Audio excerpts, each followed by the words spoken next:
Well, good afternoon, everyone. And given the absolute shocking and what has been some devastating news of the mass shooting in Nova Scotia, I will provide some opening remarks at this senseless act of violence that struck home to all communities and provinces throughout Canada, including ours. At a time in our lives when communities and first responders are already very tense, as they continue to do their absolute best to protect themselves and their loved ones through a health pandemic, they now face extreme loss. The province of Nova Scotia, our neighbors, are now filled with sadness, with loss and grief, as at least 18 people are dead due to this senseless act of violence. One of the lives lost is Constable Hagee Stevenson, who was a member of the RCMP for some 23 years and a mother of two.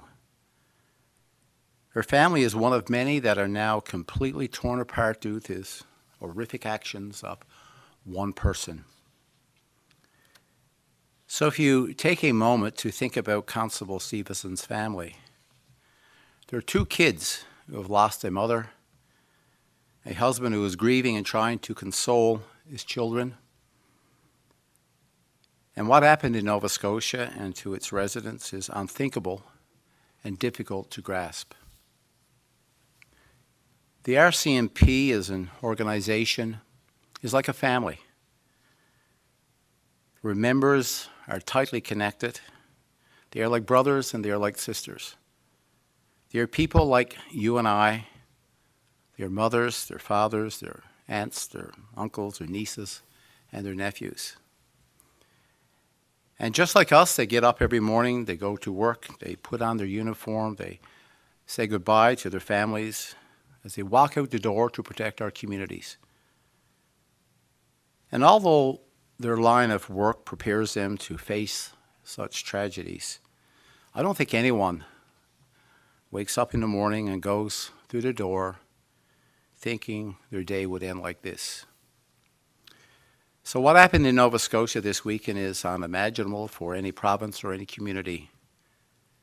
Let's hope that never again we will see this senseless act of destruction of life and of violence. Last night I spoke to Premier McNeil to offer my condolences on behalf of Newfoundland and Labrador. I extended our sympathy as we stand by our neighbors in Nova Scotia during this time of sorrow. I also extended our condolences to the families and friends of those affected by this senseless tragedy. Today we've lowered the flags at Confederation Building in their honor. As we go about our day today, let's take a moment to give thanks for the life you lead. Give thanks to our fellow RCMP officers and their members. Continue to call or text your loved ones and keep Nova Scotians in your thoughts.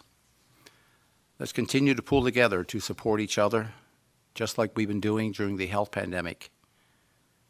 And once again, I would like to thank our first responders and our essential workers for everything they are doing to keep us safe. So with that said, I will now pass it over to Dr. Fitzgerald to update us on where we are today. Thank you, Premier. Good afternoon, everyone, and thank you for joining us today. I'll begin with an update on the number of cases in our province. Since the media advisory yesterday, we have no new positive cases. The total number of cases in our province still stands at 257. By region, we have 239 cases in Eastern Health, 8 in Central Health, 4 in Western Health, and 6 in Labrador-Grenville Health. 52% of cases are female and 48% are male. There are 22 people under the age of 20, 37 between 20 and 39, 37 between 40 and 49, 56 between 50 and 59, 58 between 60 and 69, and 47 who are 70 and above. 6 people are now in hospital due to the virus, and of these patients, 2 are in intensive care. 191 people have now recovered, and in total we have tested 6,249 people. The small number of new COVID cases in our province over the last few days is certainly encouraging, but we must remain strong and resolute in our efforts to suppress the virus. We must not let our guards down. As long as COVID-19 is still in our communities, an outbreak can occur at any time, and we must continue to do our very best to avoid a resurgence in cases. What happens next is up to each and every one of us. Please continue to do your part. Keep your physical distance from others outside of your bubble. Stay at home unless you have to go out for essentials. Wash your hands often and well, and stay at home if you feel unwell, and practice proper cough and sneeze etiquette. These actions are making a significant difference, and I thank you. Today, I'd like to remind residents that we have broadened our testing criteria for COVID-19 in our province. Anyone who now presents with 2 or more of the following symptoms will be tested for the virus. Those symptoms are fever or signs of a fever, which include chills, sweats, muscle aches, and lightheadedness, cough, headache, sore throat, and runny nose. If public health officials recommend that you be tested, you will be required to self-isolate. If your test result is negative, you will still be required to continue self-isolating until 24 hours after your symptoms have resolved. If your test is positive, you will have to continue to self-isolate, and public health officials in your region will contact you for advice and follow-up. You can access your test results through the online portal located at gov.nl.ca/COVID-19. Please note that it can take up to 5 days for your test result to be available. Yesterday marked the beginning of National Volunteer Week in Canada, and this year's theme is "It's time to applaud this country's volunteers." I think we would all agree that the timing and theme of this week could not be more appropriate. Newfoundlanders and Labradorians are well known for their generosity, selflessness, and commitment to rallying around people in our communities in need of help and support. And we are fortunate to have thousands of dedicated volunteers in our province who do this year-round. This commitment and generosity is always heightened during difficult times, which has certainly been demonstrated during the COVID-19 pandemic. I am deeply inspired by our many volunteers who are working closely with community organizations to support our most vulnerable populations, volunteering daily at homeless shelters and food banks, and delivering food, essential items, and medications to residents who would otherwise do without. For your kindness and generosity, please accept my sincere appreciation and thanks. Your contributions are invaluable, and we cannot do this without you. As a recap for those who may have just joined us, we have no new cases since yesterday's media advisory. The total number of cases in the province is 257. By health region, we have 239 cases in Eastern Health, 8 in Central Health, 4 in Western Health, and 6 in Labrador Grenfell Health. COVID-19 has certainly challenged us and tested our strength, but it has not and will not break our spirit and determination. As long as we remain united together and steadfast in our efforts, we will weather this storm and look forward to better and brighter days ahead. Thanks. Well, thank you, Dr. Fitzgerald, and I too want to recognize the great work of volunteers across Newfoundland and Labrador. We have many thousands of people in every single region, in every single community, people of all ages that have contributed, many for over a lifetime. I'm always amazed when I visit communities, and when I used to visit communities on a more regular basis for public events and so on, to see the large number of volunteers and appreciation awards and recognitions that we would pass out to some people who have been volunteering for 40, in some cases 50 years within our province. So like Dr. Fitzgerald, I too want to recognize the work that you're doing, especially during this health crisis in our province, but also for the work that you've done in the past, and I'm sure you'll continue to do as you contribute to Newfoundland and Labrador. Based on today's update, I guess many of you would be thinking, well, there's no new active cases in the last 2 days. Sure, we could ease up on things. Well, of course, the answer to that is no. Now is not the time. You just simply cannot start to relax your actions. Although this has been the result of the last 2 days, we must also be reminded that over the last week we have had 13 active cases. So this is not a time to let up. As Dr. Fitzgerald said, we must prevent a resurgence. What this results tells us over the last couple of days is that the things that you are doing, they're working, and you're doing a good job in following the guidelines. So we want to thank you for your efforts. They're making a difference, but we still have a ways to go. So let's be patient, and we will be successful. The health guidelines that we've put in place has to remain your top priority. But as I recognize the work of our volunteers just a few minutes ago, I also want to thank the All-Party Committee for the continued support during this health crisis. We continue to meet daily. We talk about many things that we talk about as we, through these media briefings that we do every day, things like testing, travel throughout our province, PPE. We have detailed meetings every day, and I want to today send out my thanks to the All-Party Committee for the work that we're doing. But we all know that we're still in a public health state of emergency, and that your actions today will determine what this virus looks like tomorrow. And if you take it a step further, your actions today determines who this virus will affect tomorrow and into the future. So what we need is for everyone to continue to be responsible and be safe. We are seeing people at this time limiting, and we appreciate this, they're limiting their shopping for essentials just once a week. This is what we've been asking you to do. Many of you are ordering online and utilizing curbside pickups. And we've seen some great examples of families working together, compiling their lists to cut down on the amount of people going out to our stores. If possible, do not take your children. Just go with one person per family. And we also understand, however, that not everyone is in a similar circumstance, and everyone's circumstance could be very different, and not everyone is able to do exactly or limit this to exactly one person. But we ask you, and we please continue to try to keep your numbers down. It's like the old saying that says that less is more. In this particular case, less is more, and less is safer. And we want to reinforce to everyone again today that it is essential travel only. But also what is essential is taking care of yourself, taking care of your mental health. And if you are feeling stressed or you're anxious today, just remember that we have resources that are available to support you. Visit Bridge the Gap, and this GAP with GAPP.ca. And this is where you'll find the resources for both adults and for our youth in our province. We want to support you and your mental wellness. You are not alone, and we are here to support you. It is about working together to stay apart, to keep everyone safe during COVID-19.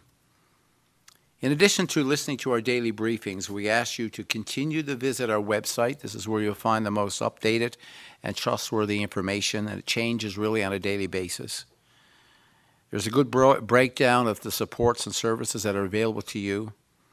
We must also stay connected with family and friends.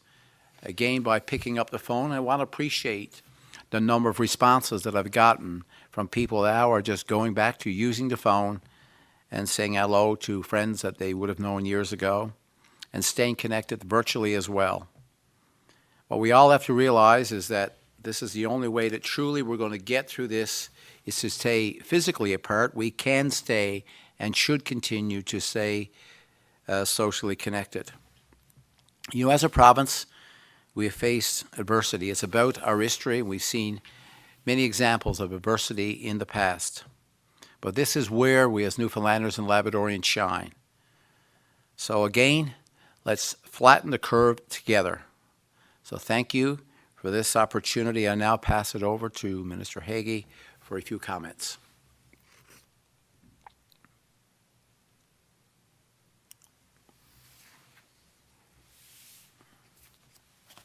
Last night I had a conversation with my friend and colleague Randy Delory, who is the Minister of Health out there in Nova Scotia, and it's been an awful day.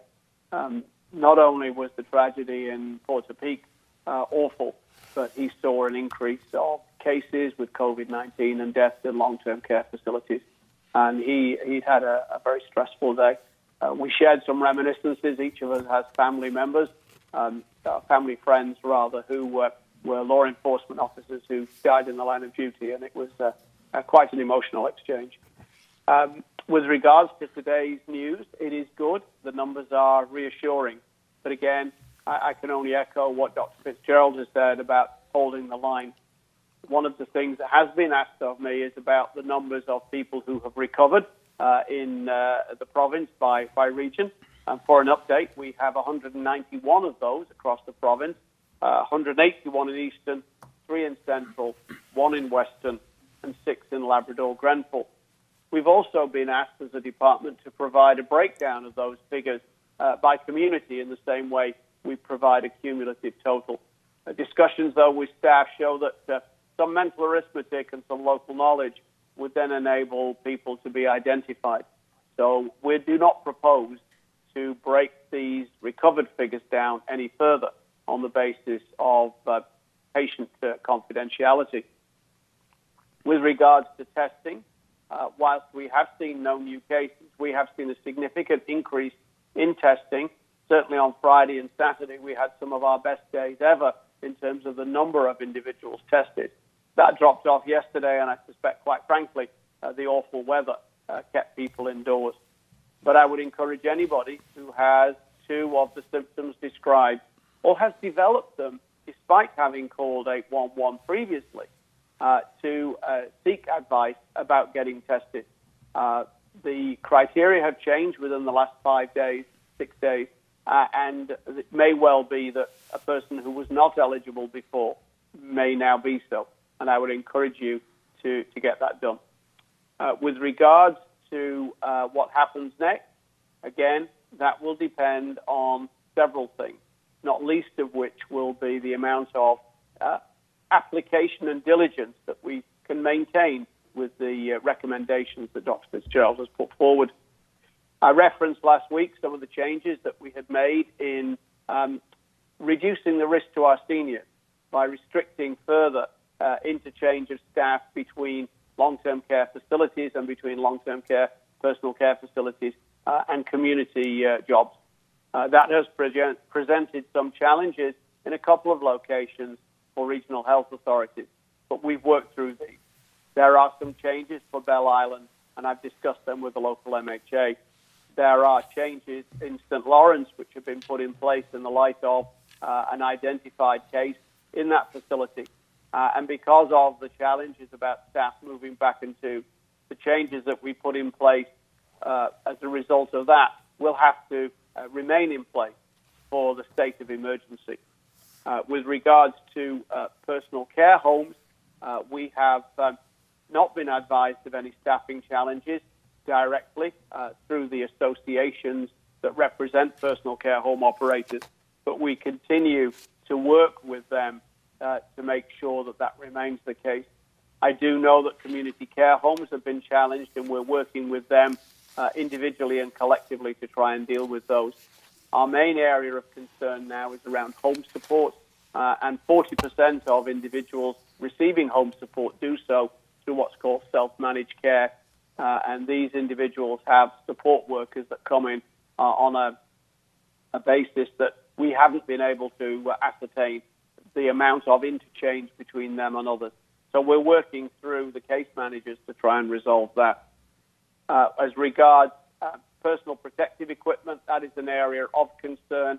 But in line with Premier's and Dr. Fitzgerald's comments about Volunteer Week, I'd like to use this opportunity to thank Bell Alliance for a very generous donation of N95 masks, which will certainly go a ways to helping out in this time of challenge.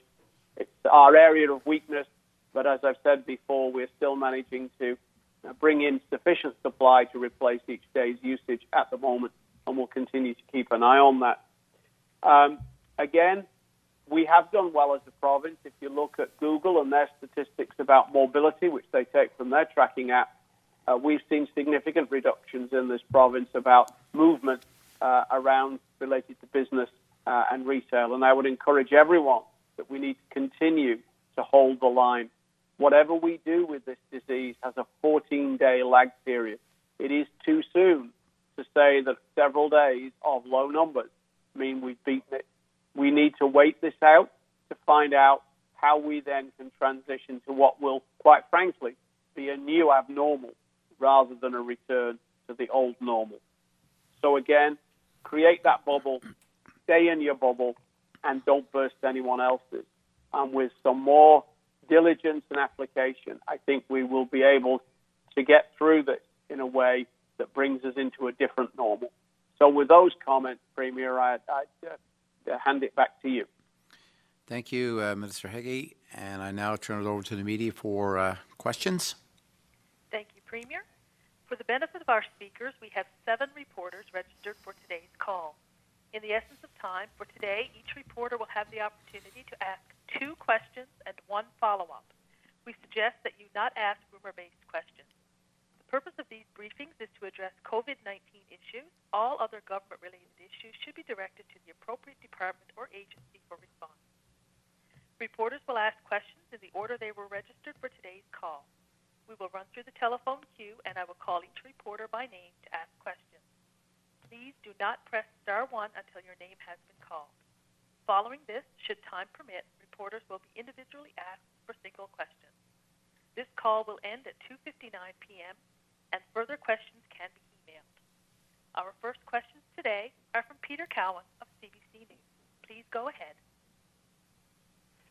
You said the numbers show that it's not the time to start lifting the restrictions. What benchmark are you going to be using to decide when that is? So there are several benchmarks that have to be used and several indicators that have to be used to make that determination. And that's certainly something that we are looking at right now.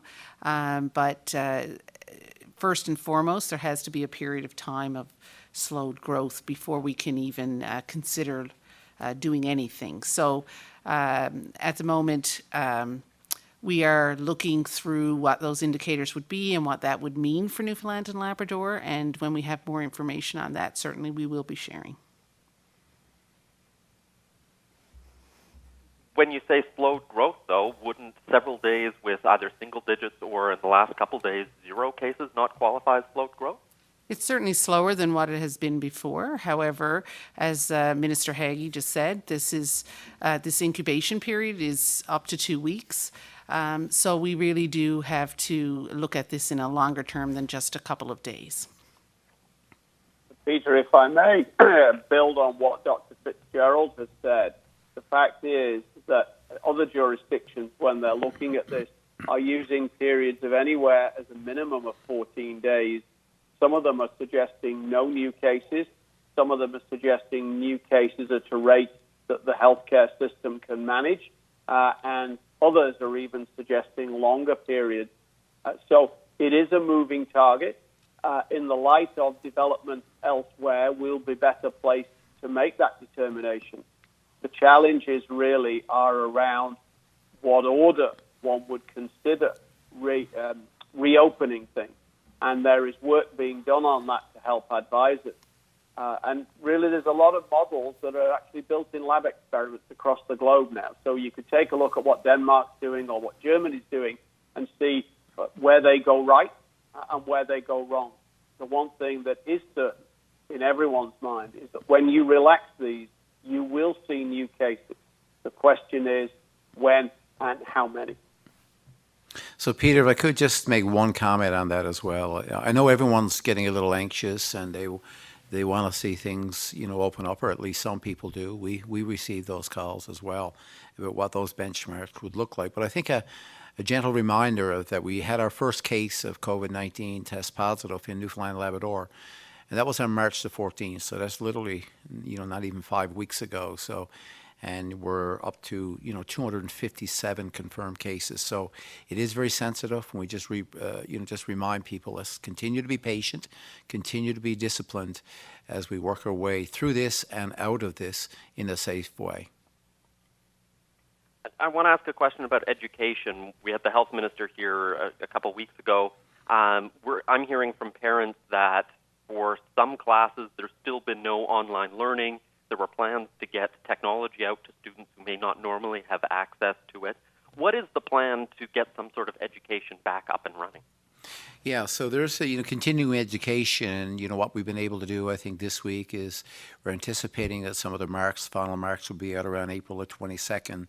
And so I think we're still on target from what I know, given the updates that I've been getting from the Department of Education. We had some information that came in today. I know that they're still working with our students and identifying where the problem areas would be. There's a minimum amount of problem areas, but we're working with providing the technology to those students that would want that.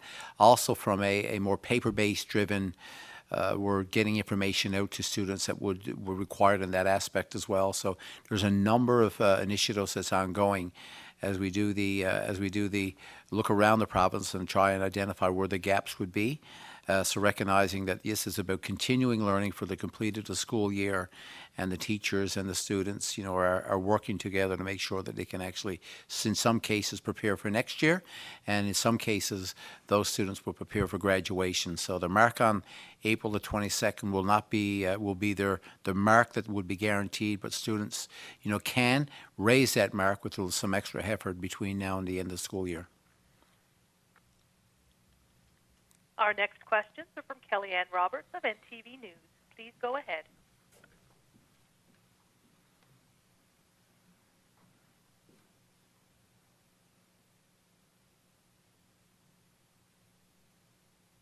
Kellyanne, please press star 1.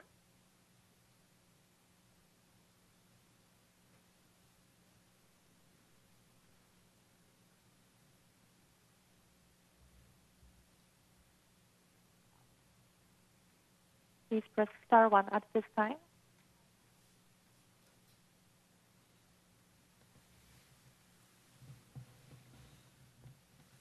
We'll move on to reporter number 3. We'll come back to Kellyanne. Our next questions are from Ben Murphy of VOCM News. Please go ahead. Thank you. And I do know Kellyanne is definitely on the line, still trying to get through. I think she just has star 1 issues. But Dr. Fitzgerald, last week you said false negatives weren't really a big problem here right now as we are testing those symptoms. BC's Officer of Public Health has said false negative rates can be as high as 30% early on in infection. Has information on false negatives here changed at all in the last week? No, so false negatives, as I've explained before, false negatives can be as a result of several different things. The test itself, when it is tested against controls, is actually quite effective and quite sensitive and what we call specific. So if you have COVID, it is quite good at detecting it.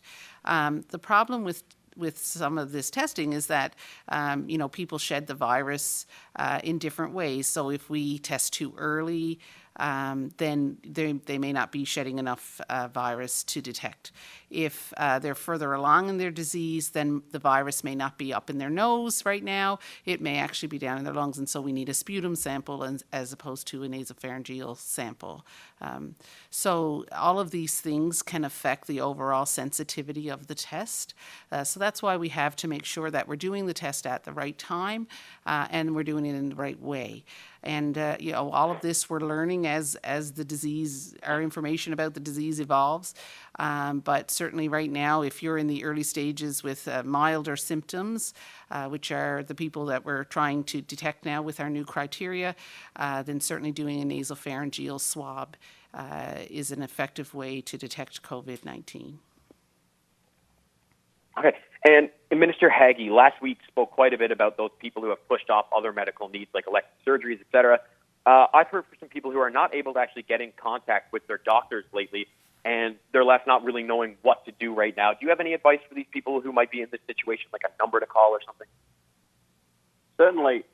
The issue has been addressed by both the regional health authorities and the College of Physicians and Surgeons.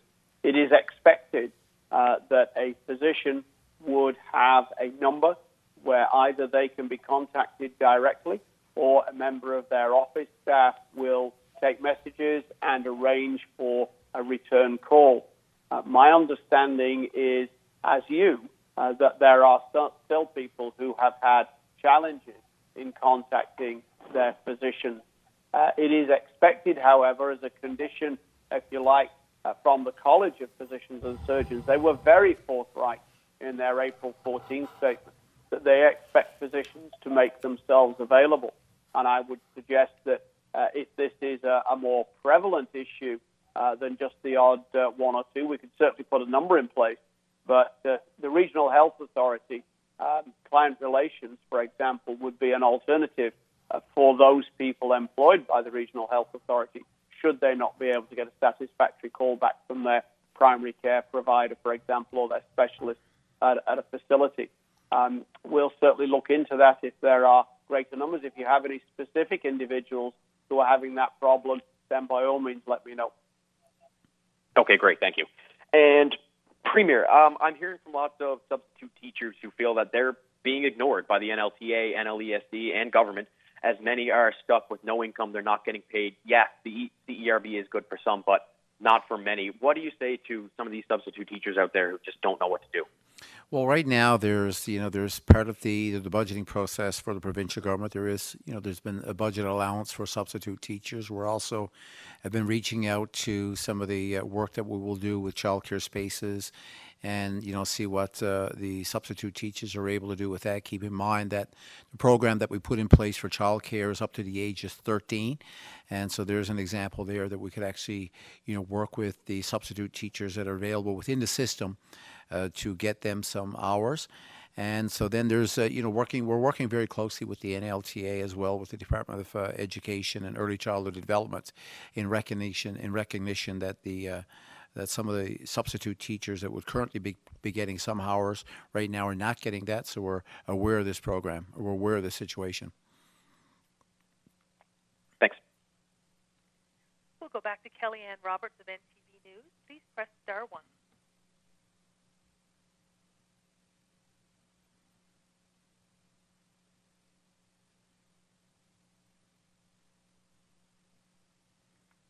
I've been informed that Kellyanne is going to have to hang up and call back. So if you would do that, Kellyanne, that would be great. And I'll go on to the next reporter and then come back to you. Our next questions are from Marie-Isabelle Rochon of Radio Canada. Please go ahead.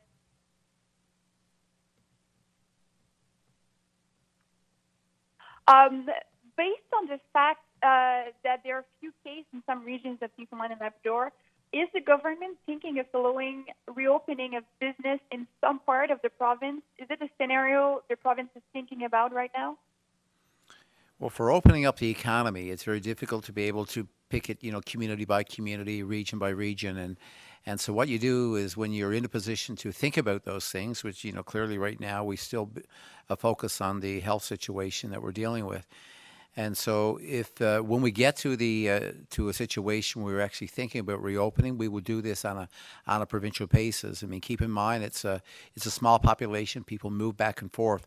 So what we do in one region does not necessarily mean that if there was a mistake made in one area, that would not expose a significant portion of the province in another area. So right now, any opportunities that we're looking at to reopen the province, we would do so on a provincial basis. Perfect. The Fish Harvesting Safety Association has released a safety protocol for the industry. Some harvesters still say these protocols are still way too impractical for their working environment. I was wondering, Dr. Fitzgerald, could you maybe comment on those measures, and do you feel they're safe for harvesters to go work with this protocol? So we have given advice to harvesters with regard to what we would consider to be a safe operating environment with regard to COVID-19. Obviously, I am not an expert in fish harvesting, and so I have to rely that people can take those guidelines and apply them to their particular situation. So we have provided those guidelines, and then people will have to take them and apply them as best they can to their individual situations. Okay. And my last question was, based on the number of new cases we see over the last week, how likely are the scenarios that were presented by the province before Easter weekend, how likely are they to actually happen? That's a very good question. I think what you really need to do, and I think Dr. Rahman and his team were very keen to emphasize that point, is these were educated models based on data that they were concerned about in terms of numbers and the fact that we did have one big cluster that may or may not have skewed things. What we did say and what will be happening in the very near future is that with the new data we've got in the last 10 days, we will get Dr. Rahman's team to look at those models again, and we'll be in a position, hopefully in the next day or so, to see and advise people whether or not the model, the projection has changed, and if so, in what way. I think I could be fairly confident in saying it won't be the same as it was 10 days ago, but exactly how that will change. You're looking through a crystal ball, and it's not very crystal clear, and it's really hard to use these in any other way except the general planning tool. So we'll see what the next one looks like. I'm told Kellyanne Roberts is back on the line. So, Kellyanne, if you would go ahead, please. I don't know what happened with technology on Mondays, but anyways. Premier, wondering if you can make comment on OceanX not receiving any federal money. So, OceanX, would be able to apply for the federal programs, and there is a significant number of those that would apply to companies like OceanX. In particular case, something very specific or unique to the OceanX situation is, as last week we had discussions around food security for Newfoundland and Labrador, and based on the feedback that we've been getting, the use of Marine Atlantic, the use of the trucking industry, and some other options that might come up into the future. Right now, as a province, my concern was one-off food security. And so right now, given the level of interest and how others have stepped up and speaking to many people on this very issue, is that they feel that there's no need to worry about the availability of food for Newfoundlanders and Labradorians. And OceanX, even though we want to make sure that every single Newfoundland and Labrador company has the opportunity to be successful coming out of this, OceanX has been an active player in Newfoundland and Labrador. We appreciate the work that they've been able to do in supplying goods and services to our province. And what I understand now, they're looking at ways within their organization to reduce the number of trips from one a week from Montreal to St. John's and one a week from Halifax to St. John's. And so it's really a reduction in services right now by OceanX. It's not cancellation or suspending them. It's a reduction of services as they look for ways to save costs and continue in the future to be successful. Thank you. And we know that the cluster that broke out there, makes up for a majority of the cases in the province. I'm wondering if we've been able to identify the second biggest way that this disease has moved through the province. So clusters, certainly the biggest number of people has been with the funeral home cluster, have been able to be traced back to that. And then travel-related exposures are our next highest exposure criteria. Or category, sorry. Hearing from several social workers, they're wondering what's being done for them when they have to do welfare checks and emergency visits to homes. So you're talking about initiatives or plans that were in place for social workers? If there's anything new going forward. Yeah, and so we're still working now. We know that there's a number of, as an example, children in care. You work with foster parents, and so right now we know there's some. We had a limited number that would require some additional supports with technology, things like cell phones or so on. So, what we're trying to do is make sure we can keep the family unit as connected as possible. Realize that this is a difficult environment right now. It's the safety of the families, the safety of the children. That's the most important thing. That's the priority for us. But also know that there's exceptions that occur from time to time, and in some cases it might require some support for things like technology. Of course, for social workers right now to go into an environment that they do not deem to be safe, that is not what we expect from many of our public sector employees right now. So safety is a concern for our employees, but also making sure that we can put in successful connections with families and support some social workers. We want to do that as well. Thank you. Our next questions are from Elizabeth Witt of All Newfoundland Labrador. Please go ahead. Thank you. Minister Hagee, kind of brought it up, but I was wondering if we could get any more updates regarding developments on shipments of PPE into the province. The orders that we have placed both back in January before the pandemic, our so-called pandemic supplies, and the ones we placed subsequently, and also the ones that come through the federal government, have essentially been arriving late and light.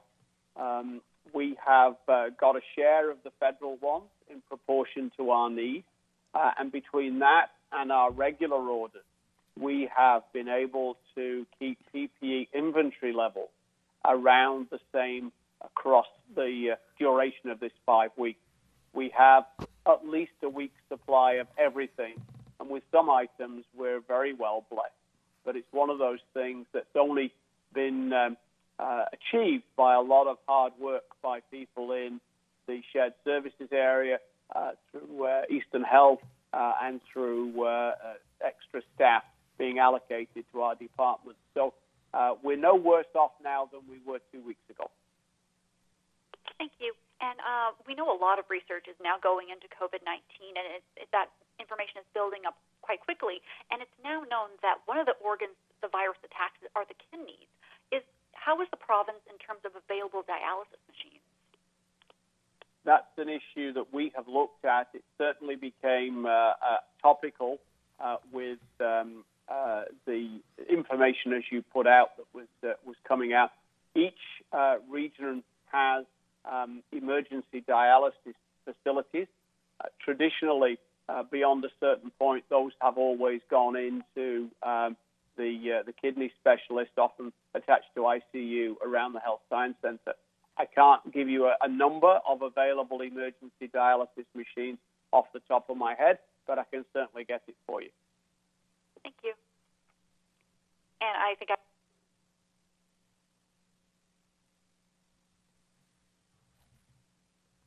we may have lost Elizabeth there, but Elizabeth, I'll come back to you again. Our next questions are from Peter Jackson of the Telegram. Please go ahead.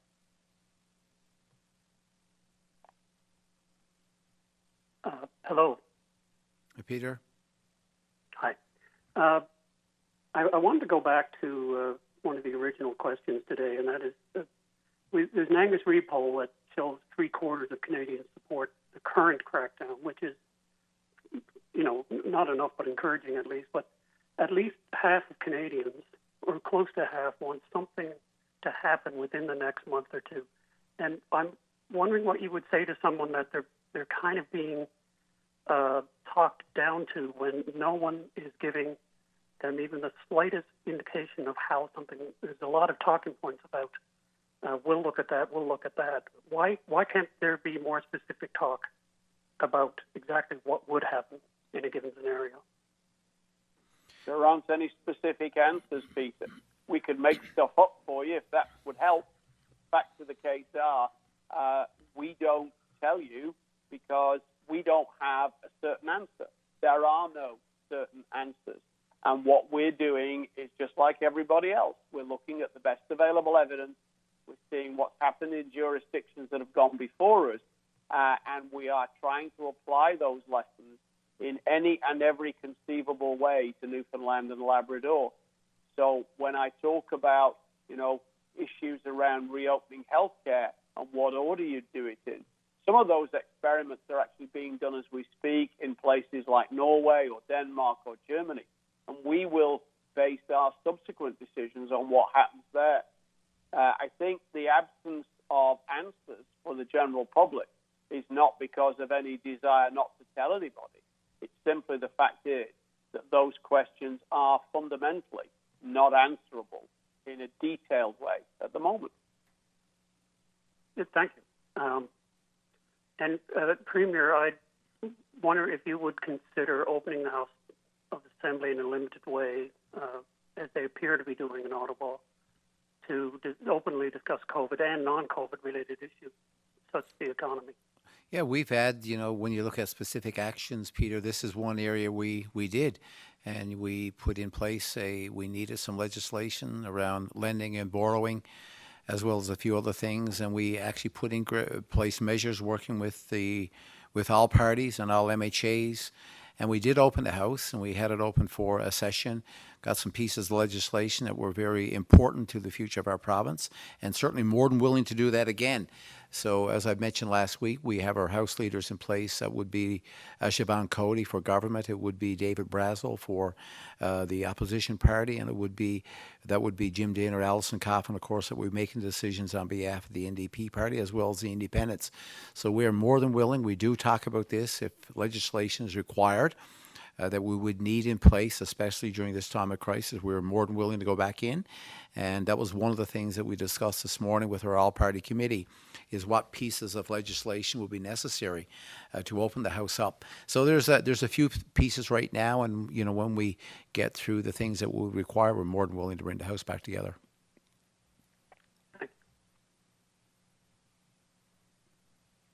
We'll now go back to Elizabeth Whitten for her follow-up question. If you would press star 1, please. Thank you. I just wanted a clarification on ventilators. I've heard that not all ventilators can be used with COVID-19 patients, so I'm wondering a bit more about that.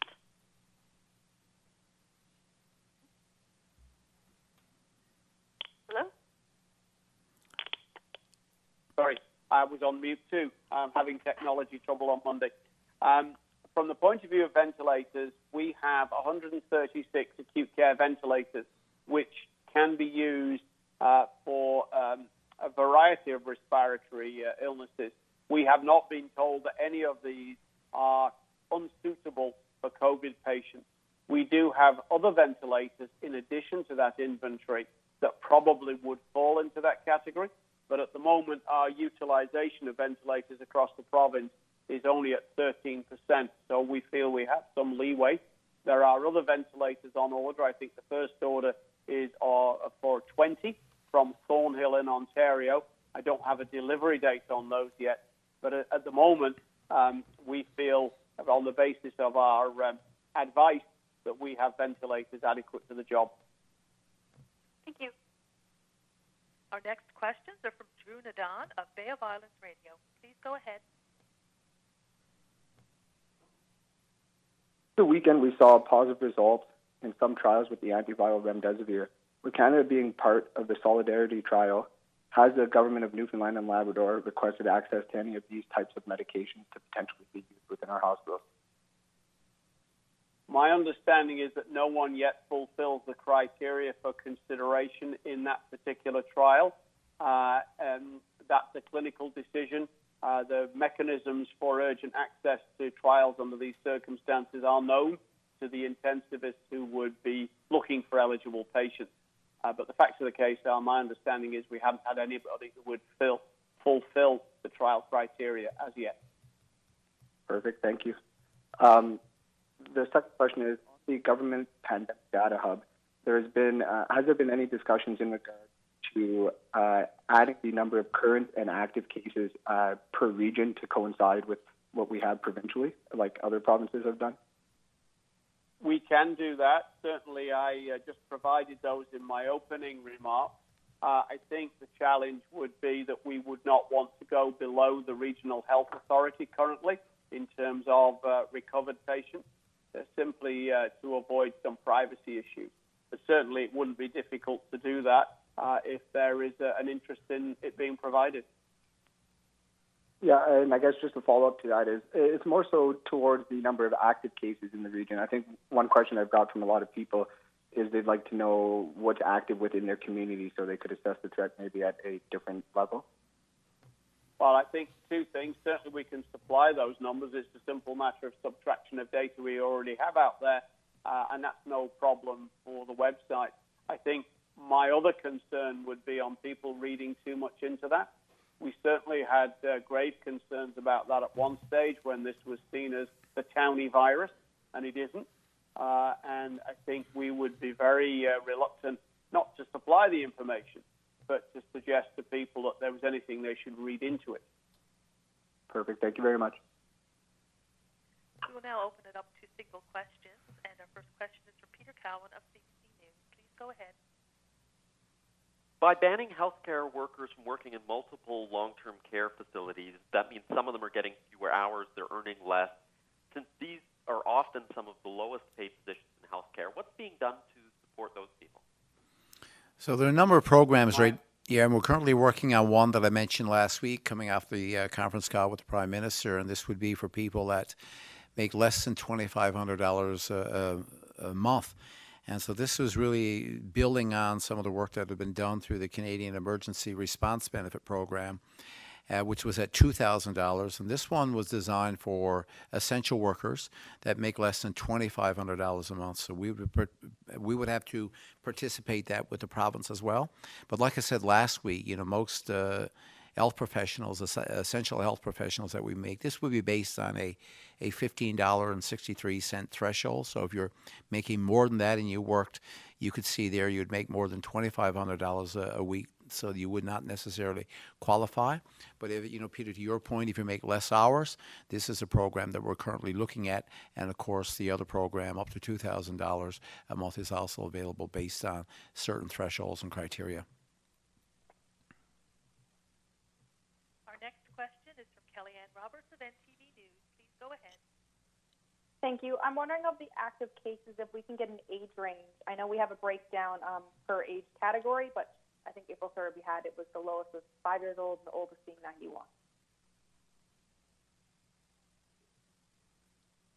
91. So we can certainly get a breakdown of that. I don't have that with me right now. The breakdown that we have is based on all of our cases to date.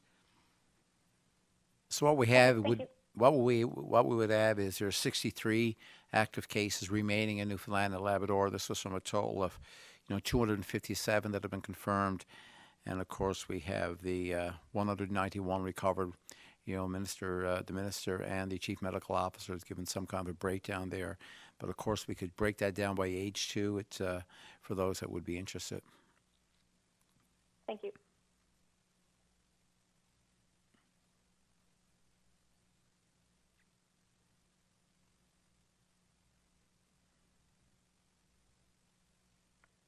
Our next question is from Ben Murphy of VOCM News. Please go ahead. Thank you. Dr. Fitzgerald, I believe in Nova Scotia there have been incidents where some young people who are asymptomatic have presented with skin lesions or some kind of rash on their feet. Are we considering this as possibly another symptom for testing or any other symptoms that could possibly be linked to COVID-19? At this point, no. That was not based on a lot of case reports.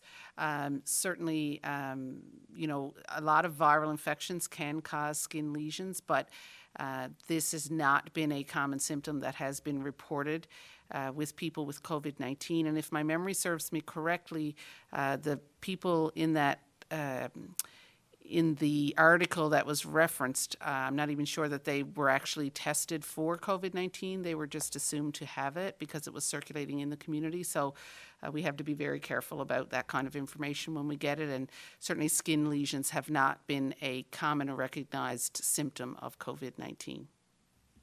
Perfect. Thank you. Our next question is from Marie Isabelle Rochon of Radio Canada. Please go ahead.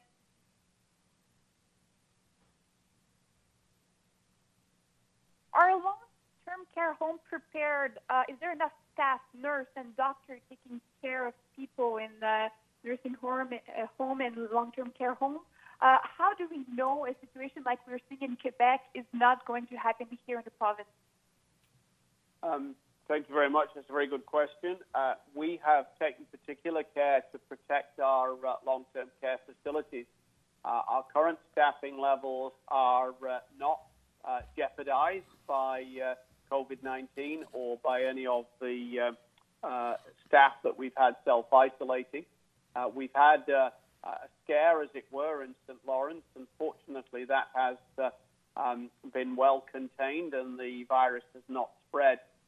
The issue, as I understand it in Quebec, is simply one of person power. They are recruiting anyone who has any kind of skill to provide some kind of care in long-term care facilities. Our long-term care facilities here are regional health authority run, and they are part of, if you like, the acute care mechanisms in that they have the same levels of oversight and that kind of thing. Personal care homes are privately run, and we've gone and had significant discussions with their operators to make sure that they're supported for personal protective equipment, but also to help them make sure they have no staffing challenges too. They have not reported any. As I say, our main area of concern from a staffing issue is in actual fact about people receiving home support in their own houses. We're working with the agencies and case managers to see if we can make sure that those effects are minimized. Operator, please do not end the call at 2:59. We have 3 reporters left to ask a single question. Our next reporter is Elizabeth Whitten of All Newfoundland Labrador. Please go ahead.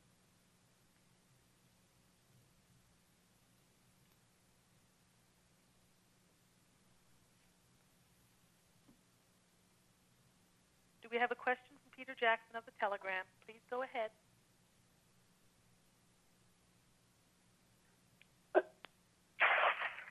Hello.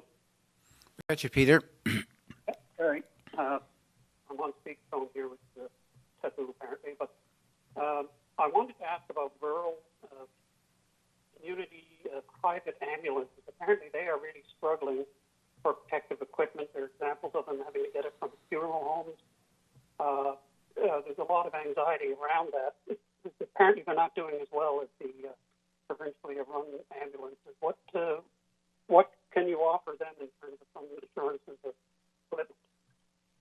That's news to me, actually, Peter. It's the first time I've heard that. We have had our staff in the department, the director and manager level, reach out to all our ambulance operators, be they community or privately run.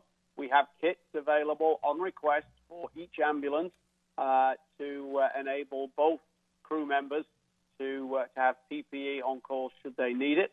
I will be happy if you have some information directly of a specific case to take that back to my department.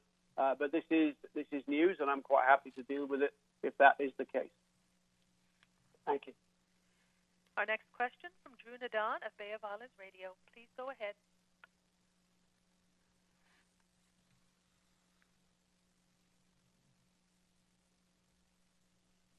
Do we have a final question from Elizabeth Whitten of All Newfoundland Labrador? Please go ahead.